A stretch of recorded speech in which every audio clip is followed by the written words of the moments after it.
जय श्री कृष्ण। कृष्णम वंदे जगद्गुरु।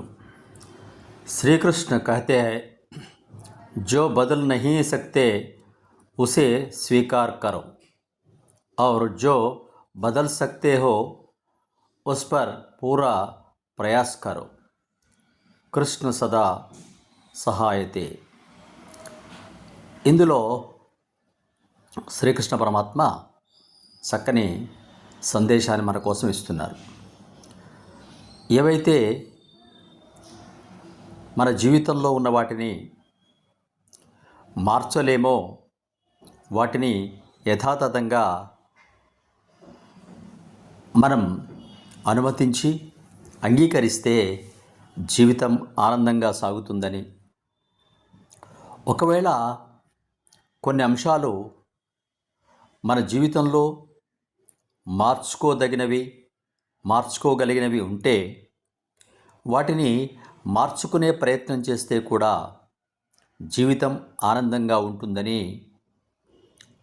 ఇక్కడ ఒక చక్కని సందేశాన్ని ఇచ్చాడు. ఉదాహరణకు, మనం పొట్టిగా ఉండడము, పొడుగ్గా ఉండడము, నల్లగా ఉండడము, లావుగా ఉండడము, ఇవన్నీ కూడా తర్వాత మనం ఒక తల్లిదండ్రులకు పుట్టడము, మన అక్క చెల్లెళ్ళు, అన్నతమ్ములు, ఇలా స్వాభావికంగా వచ్చినటువంటి అంశాలను మనం మార్చలేము. వాటిని మార్చడానికి ప్రయత్నం చేస్తూ దుఃఖంలో కూరుకుపోవడానికంటే కూడా వాటిని ఉన్నది ఉన్నట్టుగా మనం అంగీకరించగలిగితే ఆనందం కలుగుతుంది. కొన్ని ఉంటాయి, మన చెడు స్నేహాలను వదలడం, తర్వాత మన స్వభావాన్ని మార్చుకోవడం, మంచిగా ఉండడం, మంచి కార్యక్రమాలలో పాల్గొనడం, ఇవన్నీ కూడా మన చేతిలో ఉన్నవి. మనం బాగు చేసుకోవడానికి కనుక ప్రయత్నం చేస్తే అప్పుడు కూడా జీవితం ఆనందంగా ఉంటుంది.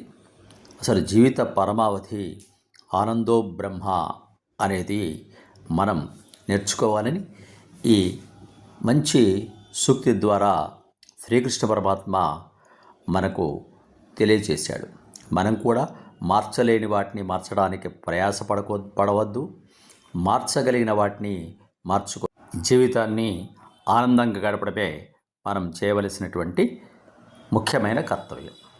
అందుకోసమే కర్మణ్యే వాధికారస్తే మా ఫలేషు కదాచన అని కృష్ణ భగవానుడు భగవద్గీతలో తెలియజేశాడు.